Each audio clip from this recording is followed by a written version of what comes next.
What does it take to build a successful business in an industry that's high pressure and always changing? We're going to talk about that today, so stay tuned.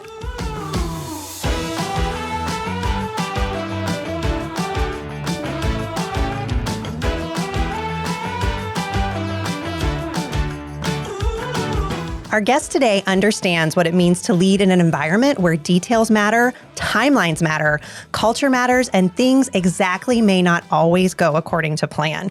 I'm joined today by Courtney Kalfas, president of RA Kalfas Construction, a design-to-build construction company serving clients throughout Northeast Ohio. And Courtney is also an alumni of Goldman Sachs 10,000 Small Businesses program through Tri-C. And what I appreciate about her leadership style is that she brings together operational discipline and a strong culture, as well as thoughtful leadership in an industry I feel that can often feel chaotic and transactional. So Courtney, thank you for coming to the show today. Thank you so much for the invite. I appreciate it. I'm excited to have a conversation with you. And before we really get into talking about Goldman Sachs, talking about your business culture, can you tell us about your entrepreneurial journey? How did you get to your business and tell us what you do? Yeah, so actually I got started, my dad actually was in construction, and I grew up being around the trades and things like that. I always admired what he had done.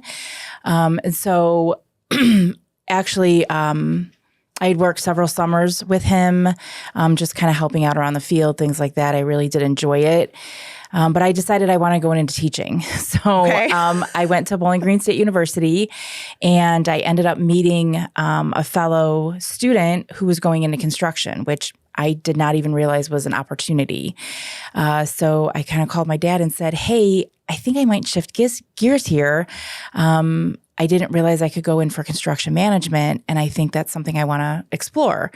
So took my first class. I absolutely loved it, and decided that I was going to switch my majors. And so I switched my majors, got a degree in construction management. It was more based on commercial industrial construction, but I had always loved the residential side of it. Watching my dad, build and change houses and things like that was always exciting to me. So I focused on residential, and I would say about 6 months before my graduation, my dad called me and said, well, do you want a job here? And I said, yeah, that was kind of the plan. Nice. So I started working, and this is my 27th year working in construction. So it's been a great adventure. Congratulations. So tell me a little bit about what your business does now. So we are mostly based on residential. We do anything from replacing windows and doors to putting additions on to renovating entire houses, both interior and exterior. Wow. So our work range is very, very wide. We handle the repairs as well as the new. So we do some commercial work, but it's mostly based on remodeling your office spaces or interiors, things like that. We don't necessarily do big office buildings or anything like that. Nice. So can we talk a little bit about Goldman Sachs 10,000 Small Absolutely. Businesses? So I know you went through that program. I also went through it. And I feel like it's very transformational for a lot of entrepreneurs.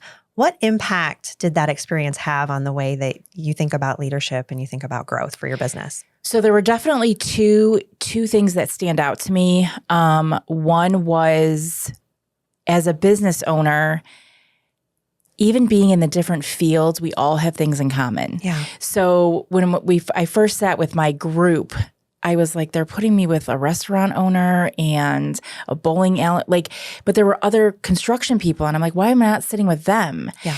And you come to realize that we all kind of have the same problems, and we deal with the same situations, and it's very interesting to learn how different businesses deal with different things. So that was definitely one takeaway, that we just all are. We all have that small business, but we all have those same challenges that we have to, come across. And then the second one was, I guess I really realized I wasn't promoting my business. Okay. So that was kind of a big change about how I have to promote the work that we do. I kind of just always went with the flow. Marketing your business, kind of staying on top of all of that. So that was a big eye opener for me. And actually, I'll add one more. There was a big change in culture as well. Looking at just your company culture, I kind of just always felt you go into work, you do your work, you get a paycheck, and you go. Yeah. Like that's you just get paid for what you do. But it is so much more than that. And I really, after taking that cohort, I really did start to focus more on our company culture and made that more of a priority, which I think was a big, huge change in our office. Okay. What would you say to a business owner right now who kind of feels like they're stuck in the weeds in their business? Well, one, I would highly suggest taking the Goldman Sachs me too. classes. I think the other thing is reaching out. I think small business owners are very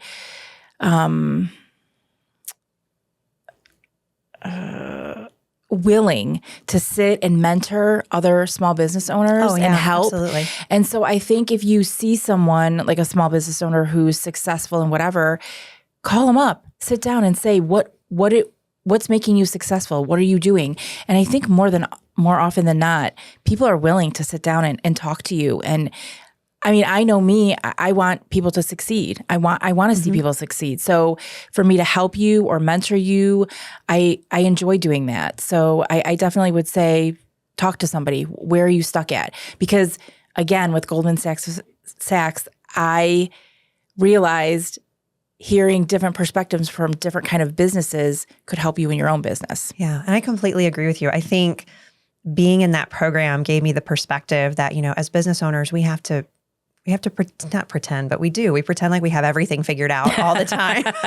And so it's really nice to talk to other people that are in different businesses, but similar situations of like, oh yeah, you worry about payroll too. You worry about what's going on with your employees. You have this fear about sustainability. Like, let's talk about those things. Tell me how you did it wrong, or let me tell you how I'm doing it wrong, so we can kind of figure out what the necessary next steps are to continue to grow. And another one that when we did the discussion before the podcast, we talked about like delegation. I think that delegation is one of those things that as business owners, we love to have a sphere of control around things, and handing some of those things off that we may feel are really, really important can be difficult.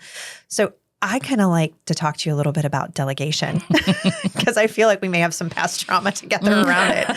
So I would love to hear you tell us about like that first major responsibility that you delegated to another team member that felt difficult to let go of. Can you share some of that with the audience? I will 100% agree with your comments that I think delegation for a small business owner is absolutely the hardest thing to do because as a small business owner, it's your name, it's your reputation, and you want everything just so.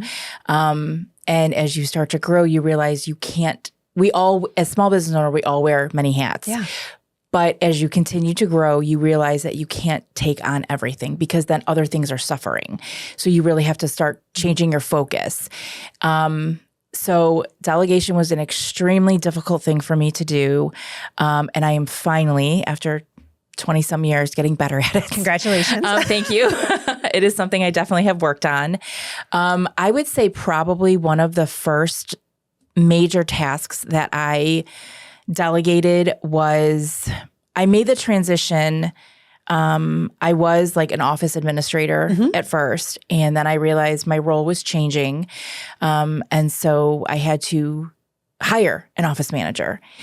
And just that initial picking up the phone, I wanted to make sure that when customers call, it's a friendly voice, they get the information, they're knowledgeable on the services, on what we do, on things like that. So that was probably my first experience. And I remember standing, the poor office administrator, like standing over her going, that's not what you say, that's not what you do. But, like afterwards, it was like, all right, let's sit down and make sure. But I feel like that was the first impression that people would get. Yeah, so I was very specific on how I wanted things done and run. And slowly, I came into, I will say one of the biggest things with delegation is to ensure that you have the right team members with you. Absolutely. So I think at the beginning, I didn't necessarily have the right team around me, but now my opportunity to delegate is much easier because one, I feel like my team is just awesome. Like I have an absolutely awesome team. So I'm entrusting that I know that they can handle all of that. And two, again, it is a difficult thing as a small business owner doing working on your business versus in your business. Yeah. And I'm finally able to, over the last probably 2 to 3 years, really start focus on working on the business versus in the business. Yeah. So, and I give thanks to my team for that. That's wonderful. And I think successful delegation also comes when you have a wonderful culture, and you do within your organization. I know that culture is very important to you. So let's talk a little bit about how you got there and how you built it, because I think it's really important for the audience to hear, handing things off in delegation is important. Getting to the point where you have the right people in the right part of the organization that you can trust, that you can move forward with, is really important. But I would love to know, how did you intentionally create and maintain your culture in an industry like construction? Because things can move really fast. They can get really stressful. You can have really high highs, really low lows. How have you made that possible? So I think a couple things that we've done is, one, we have our weekly office meetings, basically just sitting down, going through every job. But I always start off the meetings with what does the office need to do to help improve the field? What does the field need to do to help improve the office? So we always have an open discussion of how to make things better, makes things better on both sides. And I also keep an open door policy. Like, I make it very clear to all of our team members, when there's issues, when there's problems, yes, part of your job is to solve them, but let's sit down and figure it out. Like, what can we do to make this better? So I am very open to having just general discussions on how things need to be done, when they need to be done. And the bottom line is 95% of the things, if there was a mistake made, it can be fixed. Yeah. Yes, it may cost money. Yes, it may cost time. Yes, it may aggravate some customers, but it can be fixed. So I'm big on, yes, do your job, but remember that things can be fixed. So it's not the end of the world. We'll get it fixed. And then the other couple of things is, I did have a nice talk with my team about just coming in with a good attitude. Mm-hmm. We all have bad days, and I get that. But in general, if you start your day off with a positive attitude, then it usually runs in and makes the day a little bit better. So that's one thing that I preach. Like, I don't want people just moaning and groaning and being upset at work, because we spend a lot of our time at work, and it should be a good place to be, and so I do try and maintain that in our office. And then on top of it, for me, I always try and do little things for my team members, like leave little cards or gift cards, or we always celebrate everybody's birthday. They get to pick where they want, to order lunch from, and they get, a birthday card and a sign. And but throughout the year, I just try and leave little things to say thank you, because I know they work hard, and that's important to me for my team to feel appreciated for what they do. So, I love the non-negotiable you have about attitude, having a positive attitude. And I think, especially in the type of industry that you're in, it's really easy to get siloed, to have business operations. We have the business office, and then we have the field office. And so they never talk to each other. So you've done a really good job of pulling things together and making it congruent, because they communicate in that weekly meeting. So I appreciate the culture that you've brought in the dialogue around being, consistent, being able to have conversations between both sides of the organization so they know what's going on. Because I don't think sometimes culture doesn't break down because it's intentional. It breaks down because of lack of awareness. And so you're bringing that intentionality to it. So good job. Yeah, thank you. I mean, I think it's important for people to just going back to what we said about other businesses, this particular thing might not be my job, but I might have an idea for someone else to make their job better. And I always tell my team, bring it up. Let's try it. If it doesn't work, then we're just back to the same place we were before. So, or, bring it up and, I piggyback off what you said. Oh yeah, that's a great idea. What if we do this? Oh yeah, what if we change this? And the next thing you know, it's becoming something that is just standard within your business. So I think that's an important thing too, is that just to have those open discussions. The field doesn't just have to talk to the field. The office staff might say, hey, why don't you just do this instead of that? Well, I never thought about that because I've always done it this way. And so to think outside the box, I think is a good thing. Oh, absolutely. And I mean, our podcast producer Josh has a conversation or question he asks every day of his team, which is, how can I help? And what I'm seeing is the same thing in your business. So whether you're producing podcasts or you're building and renovating, how can I help is such an important part of driving culture. I absolutely agree. So let's shift for a second. Okay. Construction is still very often considered a male-dominated field. Yes. So how's your perspective as a female leader shaped the way that you approach leadership and running your company? Yes, it is definitely still very well male dominated, but I do see a lot of women coming into it, which is exciting to see, especially working with, I work with like Polaris, and it's really awesome to see like the younger girls coming in and having an interest in it. I think obviously, men and women have completely different perspectives. Yeah. So I think more often than not, women have a tendency to be a little more detail-oriented. And I think that brings a very good, just a very good vision, because I pick up on those little things that are missed or that need to be discussed.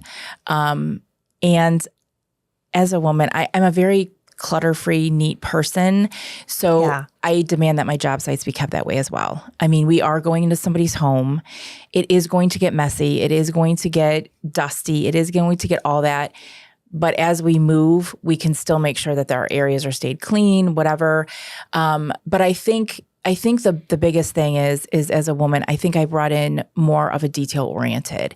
And that goes all the way around, from how we work our projects to what details are put in the contract to what details are given to the guys as far as the working, what we expect. And I think for me, I'm not a beat around the bush kind of person. I kind of just say it as it is, because I'm not a big pretend it doesn't happen or sweep it under the rug type of person. It happened. Let's face it, let's figure it out, and let's move on. So I think when those things are done, I set very clear expectations of what I expect to be done, how jobs should be handled, how things should be left. So I think that's another thing. I just set the expectations. I love it. Clear.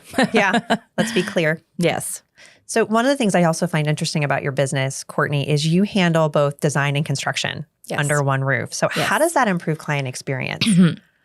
I would say the great thing about handling design and construction together is that designers have great ideas. They do. But sometimes those ideas can't be executed, or they can be executed, but they're going to be very, very expensive to execute.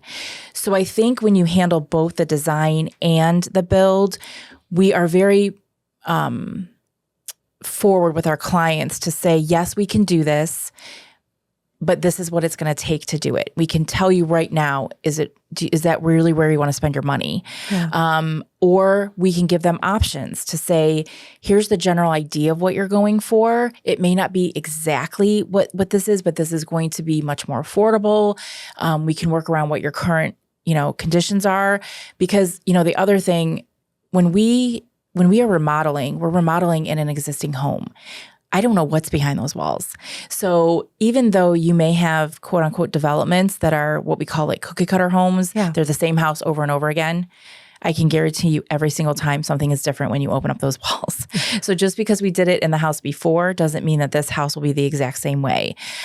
So I think we're able to give our clients alternatives to what they're looking for, to stay within the budget that they had wanted, and still give them that feel of what they're looking for.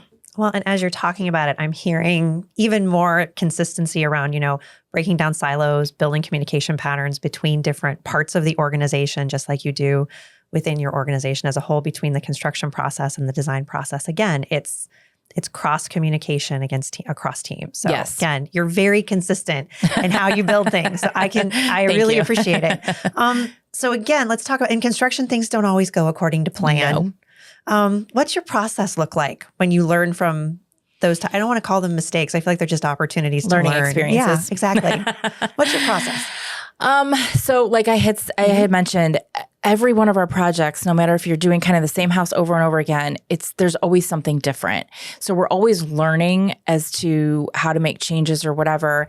And I would just say when they're big learning experiences, we sit down with our team and say, how can we make sure that doesn't happen again? Yeah. And once again, we sit as a office and a field team together, and determine, okay, this happened in the field. Mm-hmm. What do we need to do in the office to ensure? Does that have to go into our contracts that we're not responsible for that? Do we make a change order for that? Do we let our sales teams know, like, hey, you're selling the same kind of project. Make sure you let them know this could be a problem. This could be, just so that they're aware. So it just comes down to communication. I mean, just being open and working together as an entire team to make sure that, okay, this learning experience was done, and this is how we're going to fix it the next time, or not run into it again. Just continue to talk about it. Continuous improvement. Yes. Courtney, thank you for your time today. I have one last question. It's the question that we ask every guest that comes on the podcast. If someone listening today or business owners listening, they just want to get 1% better in their business this week, what's the one thing that they can do?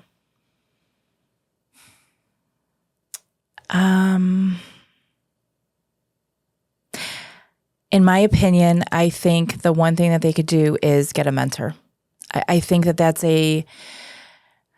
someone to help you, someone to understand what you're going through, someone to kind of been where you are starting off and helping to guide you. So I think that's a little bit more than 1% that would help you. Way more, but that's amazing.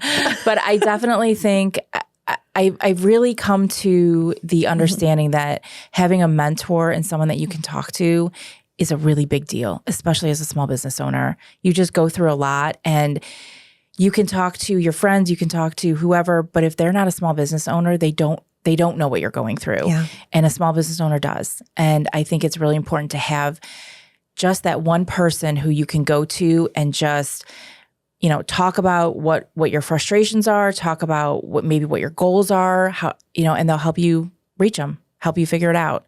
So I definitely think a mentor would be my 1%. I love it. I don't know that I've ever said I have a favorite answer, but I feel like that answer is probably the best that I've heard. Thank you so much for your time today. Absolutely. I really appreciate you being here. And I'm going to wrap up some things that I've learned from you in just a minute. Okay. Thank you so much. Here's what I hope people take away from my conversation with Courtney today. Great businesses are built intentionally. Not just through projects or revenue, but through the culture, communication, delegation, and also with the leaders who are willing to keep growing themselves. So Courtney's story is really a great reminder that leadership is not just about building structures. It's about building trust and systems where people can do their best work. And one thing I'd really encourage business owners to think about after this conversation is the value of continuing your education as a leader. Because programs like Goldman Sachs 10,000 Small Businesses don't just give you information. They give you perspective and a community of other business owners who understand what it takes to grow. It's really fun to be able to grow together. So sometimes the biggest shifts in your business start with putting yourself in a room where you're challenged to think bigger and lead differently. So thank you, Courtney, for sharing your story. And if this episode encouraged you or gave you a new perspective on leadership and growth, I'd really like it if you could share it with another business owner who needs to hear it. And as always, keep working on getting 1% better in your business every day.